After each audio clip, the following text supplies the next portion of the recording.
Hello and welcome to Brain Injury 102 with Tracey Meyers. Thank you so much, and I'm going to hand it over to Tracey now. All right. Thank you so much. My name is Tracey Meyers. I'm a licensed clinical psychologist, and I have been working in the brain injury field for over 25 years in different settings, including acute inpatient, outpatient, day treatment programs. And so this topic today around brain injury rehabilitation is one that I find inspiring and an area that we all could continue to learn and grow in terms of how to support people that have had brain injuries. So again, I want to give a shout out to the Academy of Certified Brain Injury Specialists and the Brain Injury Association of America, who have provided some of these slides that are really helpful around some of the key concepts with brain injury rehabilitation. I would like to begin by sharing a case, and this case of Jennifer that I'm going to talk about today I will talk about her throughout the presentation to really highlight some of the topics that we'll cover in rehabilitation. Jennifer is a great case. Again, she's a composite of several people that I've had the privilege of working with over the years in the brain injury world. And Jennifer's case really highlights the different aspects of rehabilitation, from acute inpatient care all the way to living in the community successfully under the Brain Injury Waiver Home Care Services Program. So I'd like to give real life examples to help really highlight the importance of rehabilitation at different stages of recovery. So Jennifer, she's a 42-year-old brain injury survivor. She sustained her brain injury over 20 years ago. So she was only 22 when she had her injury, still in college at the time. She sustained her injury in a motor vehicle accident. She had no history of any premorbid psychiatric illness, so she had no depression, anxiety. She, after her injury, had no motor issues at all. So she had very little physical impact from the brain injury. But one of the challenges with Jennifer is that she had profound cognitive issues, including memory issues, personality changes, attention and concentration difficulties. So while she looks quote unquote normal, like she didn't have any kind of injury, she actually has significant deficits. And that can be a challenge when working with someone like Jennifer, because her deficits can come up unexpectedly, and either Jennifer doesn't get the support she needs or people around her are unprepared for what they might see. Jennifer can have a lot of behavioral outbursts. She can get agitated quickly. She can become physically and emotionally abusive and aggressive. She can self-harm, including banging her head or throwing objects toward other people. So she can be challenging at times to provide good, comprehensive rehabilitation support. So we'll be talking about Jennifer at different times today. So I'm going to begin by giving an overview of brain injury rehabilitation, focusing on a couple of key concepts. One is this continuum of care. The second is, what is patient-centered rehabilitation? How to create an interdisciplinary team approach. What are some barriers to rehabilitation? And finally, what does a holistic rehabilitation process look like? So brain injury rehabilitation. So about 5.3 million people in the United States, or 2% of the population, have long-term disabilities as a result of a traumatic brain injury. And these include direct costs, like getting therapy, for example, and indirect costs, like loss of productivity if someone's not able to work. So about $56 billion annually in the United States caring for people with disabilities. So rehabilitation is really critical. We know that people are living much, much longer after a brain injury, with our technology improving, our medical care improving. And so the idea of how to look at rehabilitation across the lifetime, both from a cost perspective, but also from a holistic planning perspective, is really crucial. So medical advances mean more individuals with TBI survive, but only about 5% of people with severe brain injuries have adequate funding. So that means 95% of people don't have adequate funding for support ongoing, and either have to rely on state assistance plans or just don't get the care that they need, right? Or they might be institutionalized, for example. So funding can be fragmented or difficult to access, and that really can offer time-limited treatment. So in Jennifer's case, at times she would have benefited from more physical therapy, for example, but she had already exceeded her cap, that her insurance gave her. So she could only get X amount of sessions and then had to stop, right? And so that could impact how well, in her case, she was able to walk more quickly, right? And regain functioning. So what are funding sources for people that have had brain injuries? In Jennifer's case, she was in a motor vehicle accident. So actually the auto insurance paid for some of the care and cost up front, but then that dropped away over time. Same with workers' compensation, that can often cover initial injuries, initial treatment. Commercial health insurance, in Jennifer's case, she was covered under her parents' health insurance for a period of time, but eventually, as the funding ran out and her benefits ran out, she ended up transferring to Medicaid. And we see many of our clients on Medicaid because it is a federally funded program that provides healthcare for low-income folks. And some clients also have Medicare in addition because they are disabled or over age 65. And now with the Affordable Care Act, we also have another source that would sort of fall in between public and commercial health insurance. But all of these programs, if you start to research how much ongoing brain injury rehabilitation care is offered, it's usually limited. And that can be really surprising when we see our own benefits may not cover us beyond 6 months of inpatient rehabilitation care, for example. So the continuum of care, if we think about rehabilitation as a continuum process, right? We start with the emergency department if someone, has to go in through the emergency room, or maybe they were brought by an ambulance, to intensive care. If they need surgery, they might need acute medical, or they might go to a neurotrauma unit if it's been a major or severe TBI. From there, they might go to an inpatient rehabilitation hospital or a subacute SNF. Subacute is often considered a nursing home level, and sometimes transitional residential treatment.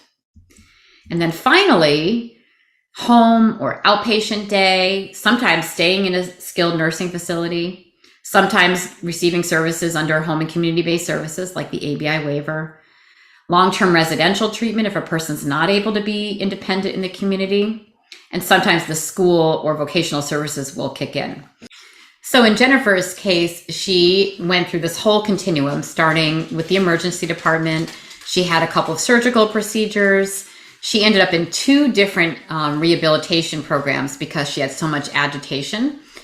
So she needed to go into 2 different neurobehavioral units, which really impacted and took a long time for her to be able to progress eventually back home with community services, with an outpatient TBI day program, with vocational services. So she had a lot of different services in the first few years to maintain her all the way out now, 20 years post brain injury, into the community. And she still has a number of these services. So the continuum of care is not always linear. Sometimes we'll see people go back into an inpatient setting if they're having significant behavioral or medical issues as well. Here's another description of the continuum of care. And really, this is more of a recent 30 years, not that recent, but that, initially people would either go to the hospital and go home, or go to the hospital and often were institutionalized after a brain injury. But now we have this whole range of services to eventually get people back into the community. And essentially that is always the goal, the least restrictive environment where a person can thrive. And we know it's also less costly to live in the community than in a hospital or institutional setting. So when we run into challenges, like in Jennifer's situation, she was having a lot of behavioral challenges in rehabilitation and she had to go to a specialized unit. it was a setback at times, and it took a little bit longer for her to get discharged and more comprehensive planning to get her into the community. So it's a process, and it's really important to think about rehabilitation as a process. Unlike if, for example, you had a broken bone, the rehabilitation process is pretty clear. You wait till the bone heals, you start physical therapy, you exercise, and then it's done. And in brain injury, it's much more challenging because it is often a lifetime process. And so when we know it is more of a process, then we're going to be continuously evaluating, continuously coming up with tools and different ways to support the client during the process.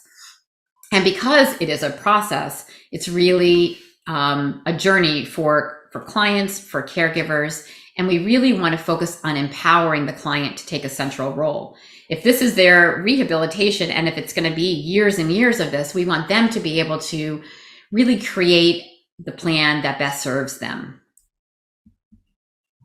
I want to talk a little bit about community home-based programs, and we'll be talking about this in future webinars as well, specifically what we have here in the state of Connecticut. But community health-based waiver programs allow states to deliver healthcare at costs that do not exceed institutional care. So for example, if caring for someone costs $70,000 in a nursing home, if a state approves this program, it allows for that same amount of dollars to be spent on home services. So in the state of Connecticut, we're fortunate to have that kind of a program under Medicaid that allows these dollars to be earmarked for a person's home program. And that could include case management, homemakers, healthcare aides, adult daycare, respite care, habilitation. Habilitation is really how to help a person acclimate and live successfully in the community. Services for mental health and other things like assistive technology to keep people in the community. And so if we can earmark dollars for this, we can see how people can thrive and continue to grow in their own home environment. It's a win-win situation. So states that allow this can really show significant positive outcomes in terms of rehabilitation.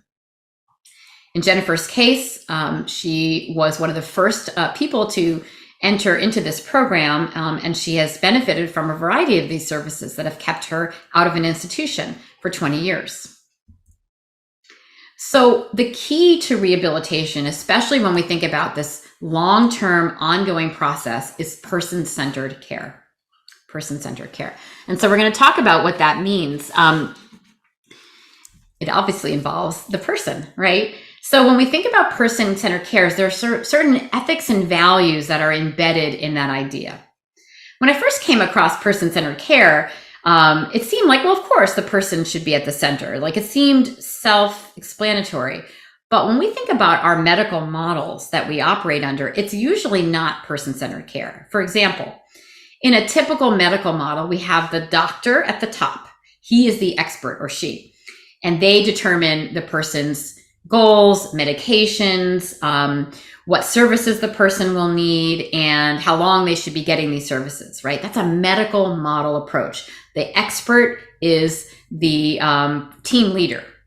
And then we look at what we're talking about now, person-centered, where the person is at the center, where their needs, what their hopes and dreams are. That becomes the kind of the flag in the ground, so to speak, right? So we really want to operate thinking about the ethics and values that support the person. So in thinking about these ethical principles, autonomy, giving each person the right to make their own decisions.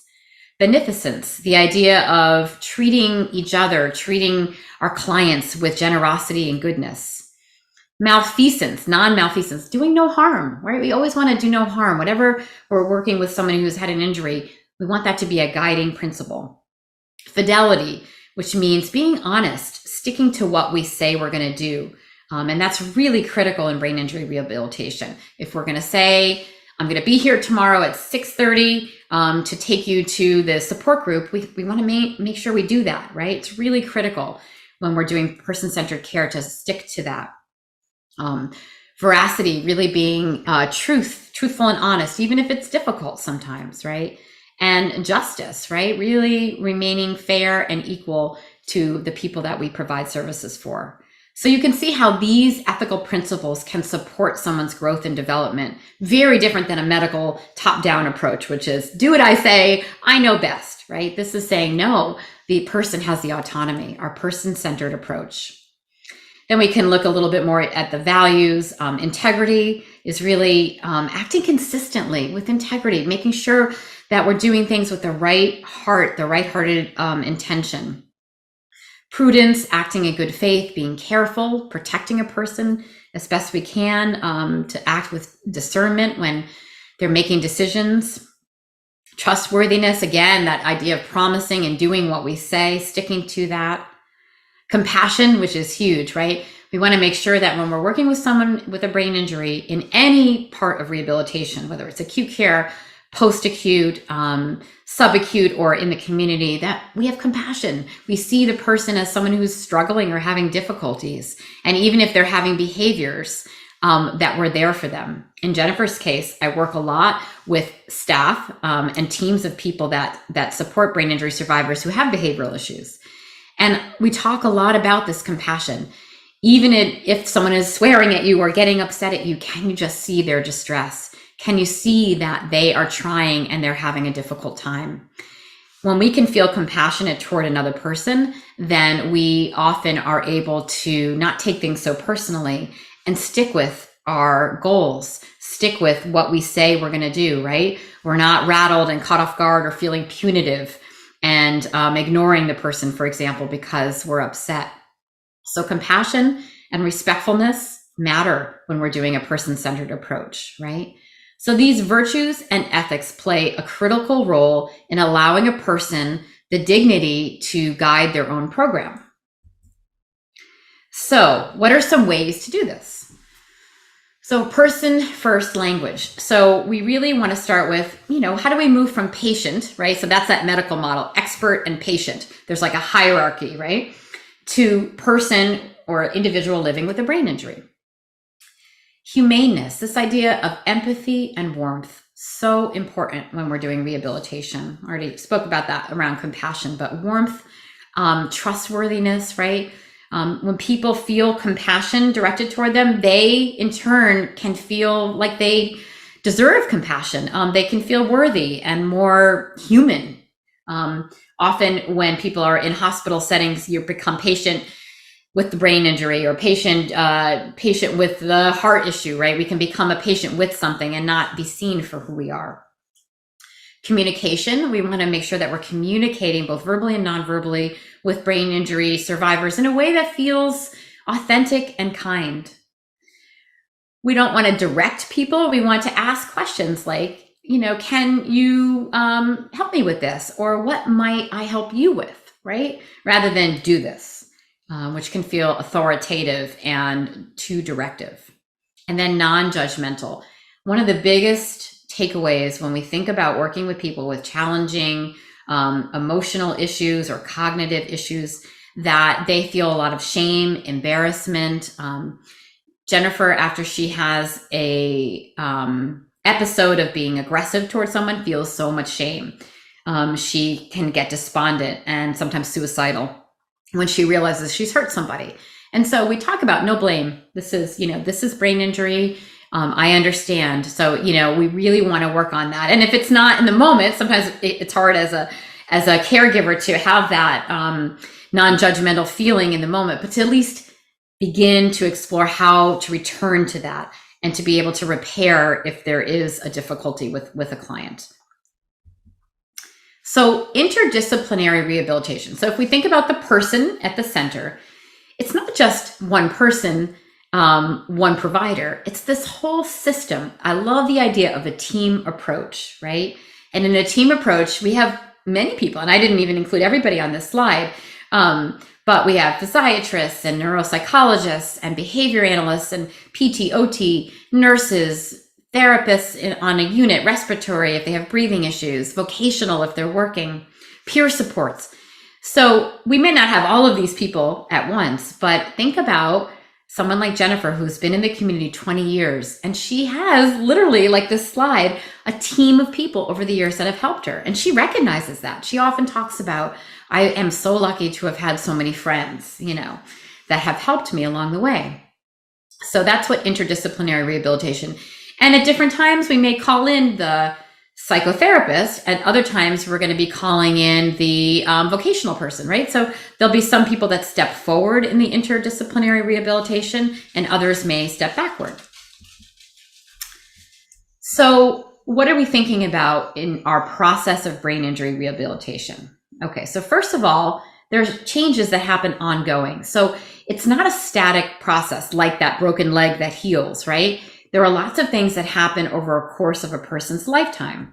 So some of them are the physical factors after a brain injury, biomechanical and pathophysiological changes. So in Jennifer's case, she developed seizures, right? So those are changes that happen that then require additional medication and monitoring as a result.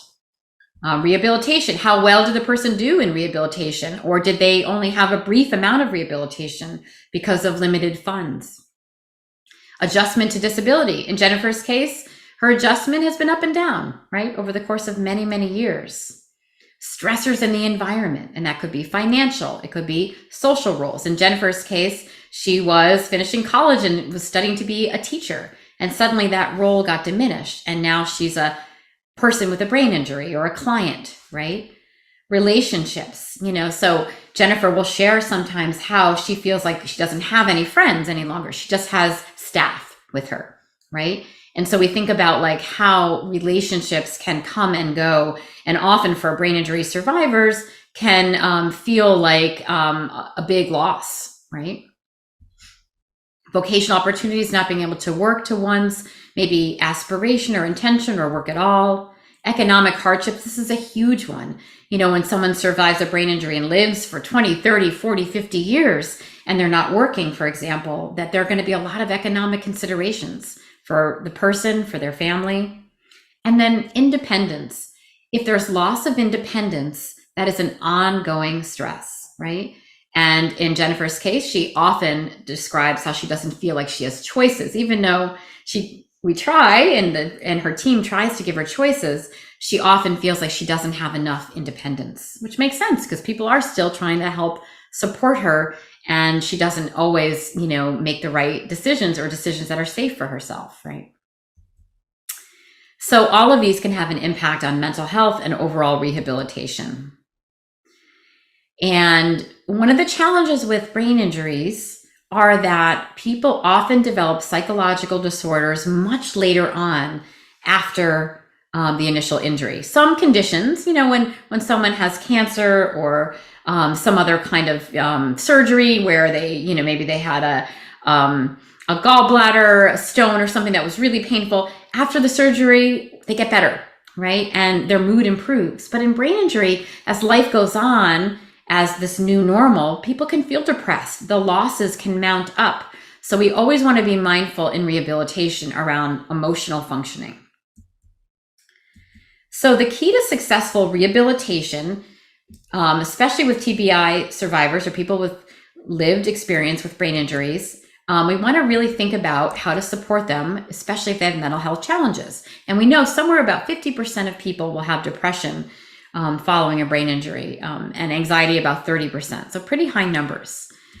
Rehabilitation can be more difficult, and family members also are greatly affected. So in Jennifer's case, her family, parents, siblings, extended family, grandparents, all have been impacted. And they try to support one another, but it can be really difficult. Sometimes families get divorced. Sometimes family members end up, having to move closer or home to help the one that's injured. So it can change radically what a family's hopes and dreams were, even where they wanted to live and retire to, right, can be affected. Especially when people have aggressive problems, and Jennifer is someone who has some aggression, it can compromise their ability to participate in rehabilitation. In Jennifer's case, she wasn't able to get enough inpatient rehab, and she had to get transferred to a different unit. She also struggles at times in vocational rehabilitation settings because she can get agitated and yell at customers when she was working in a clerical position. So you can see how aggression can impact a person's ability to continue to improve, right? Because if she's not able to do vocational options, then she's not able to work, which could impact self-esteem and learning new skills. So we want to make sure that a neuropsychiatrist, psychologist, behavioral folks are involved when we are working on long-term rehabilitation goals and planning. So, living with a brain injury and a psychiatric disorder combines a specialized support.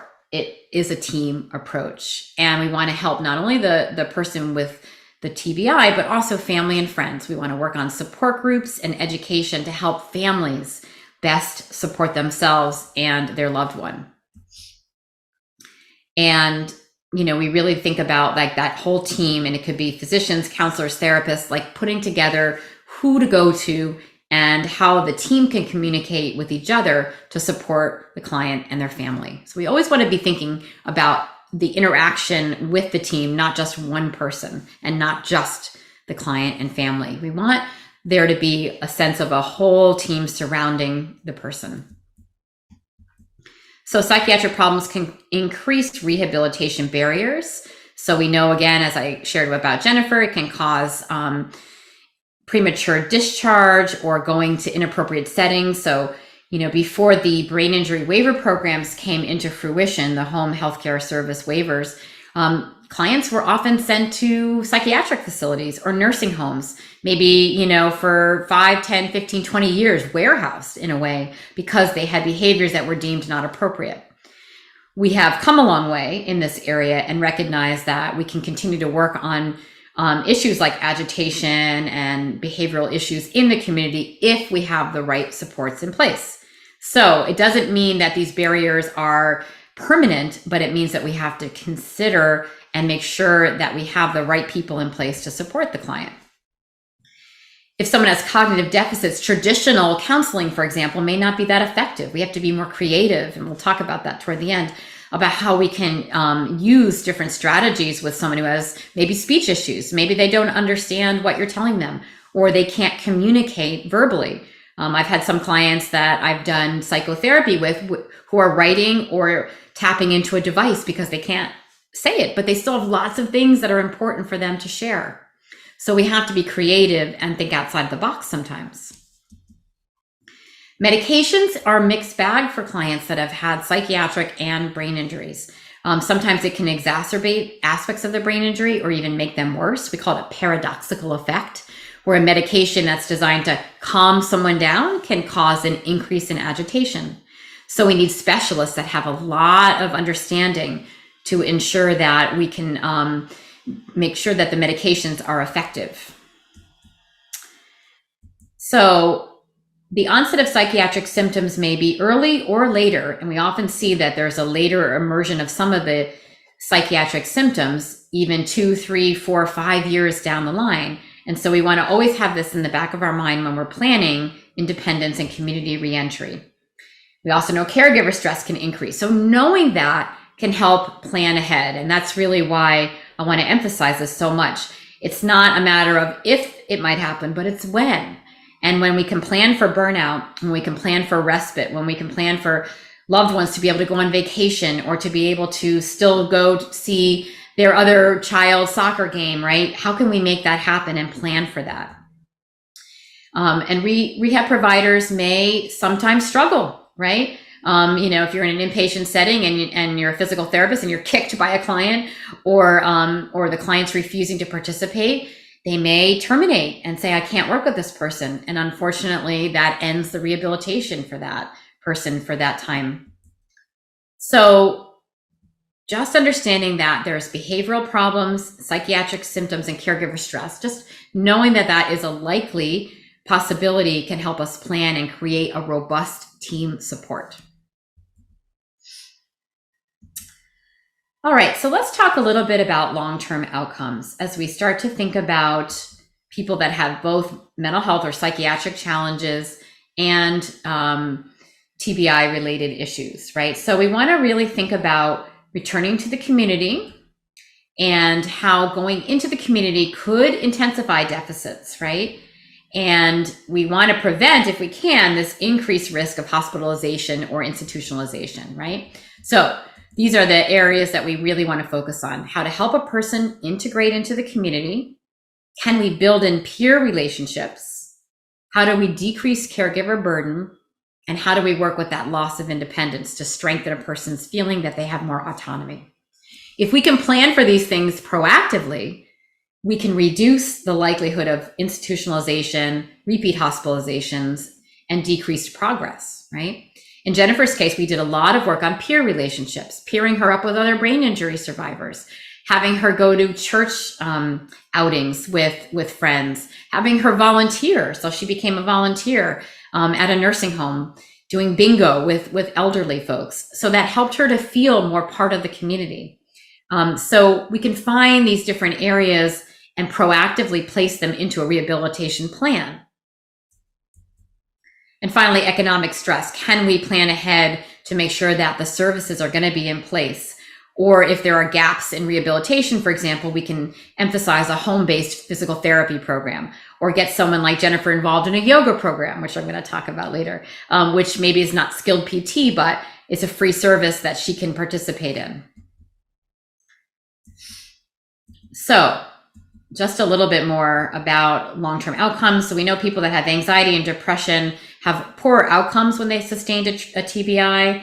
And interestingly, the more severe the injury, the less depression, because often people that have more mild or moderate TBI have more awareness of their deficits. And so that can create more depression. Certainly the case with Jennifer, who has a lot of awareness.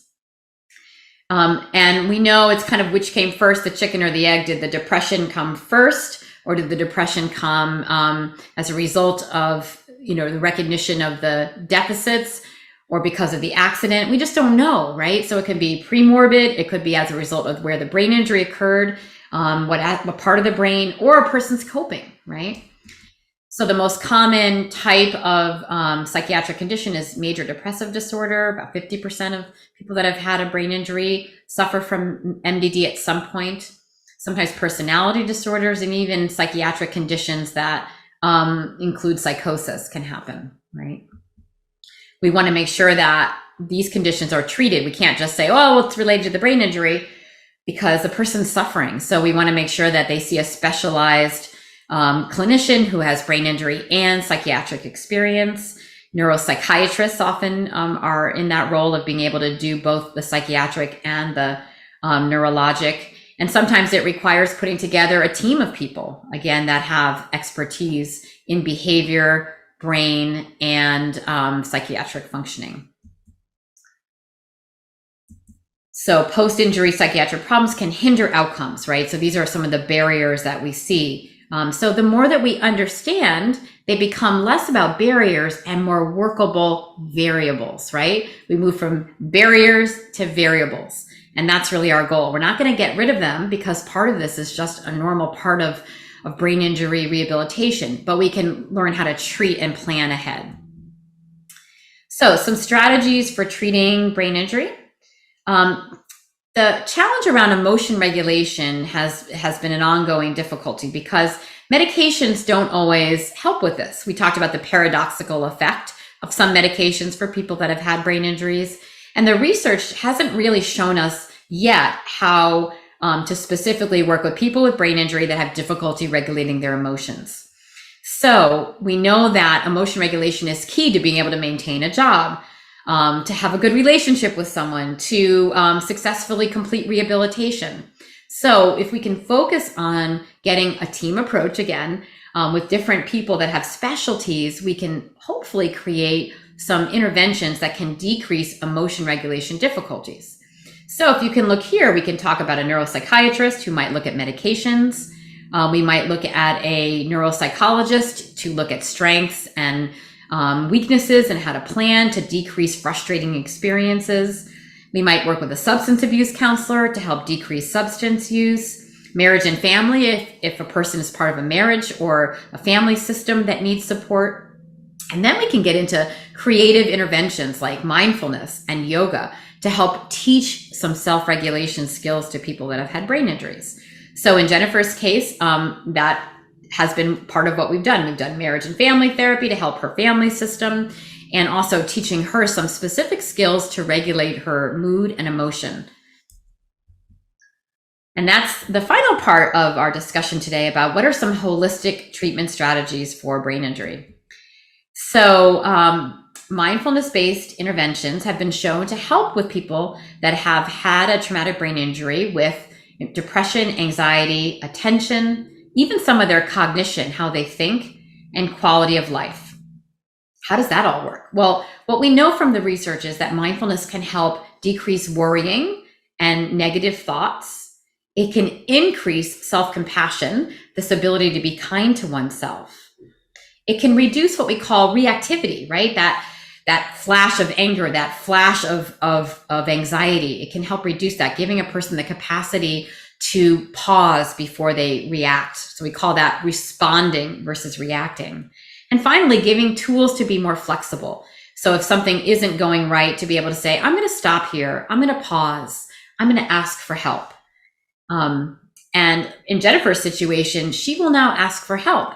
You know, she's been doing practices for a long time, and before she would just get frustrated and yell or blame the person that's with her when something doesn't go right. And now she'll say, can you help me? I don't know what to do. And getting her to acknowledge that was compassionate, and it also helped her not become as reactive. Brain injury clients also have the ability to participate in yoga, right? So physical practices that can help focus on flexibility, strength, balance, can reduce anxiety and stress, and can help a person feel like they belong. So Jennifer participated in both outpatient and online yoga and mindfulness programs, and that helped her to really feel like, oh, I'm not alone. And she has been able to use some of her skills, and even teaches her staff sometimes some skills around working with breathing. And it's a source of pride, and she feels more independent that she can do things like yoga, right? So as we think about suffering, right? I love this Viktor Frankl quote: suffering ceases to be suffering at the moment it finds meaning. And rehabilitation gives our clients meaning, right? And so if we think about this journey, that we can continue to help our clients find meaning each time they're able to move forward in a way that feels important and valuable and meaningful for them. So thank you so much for participating in this webinar today.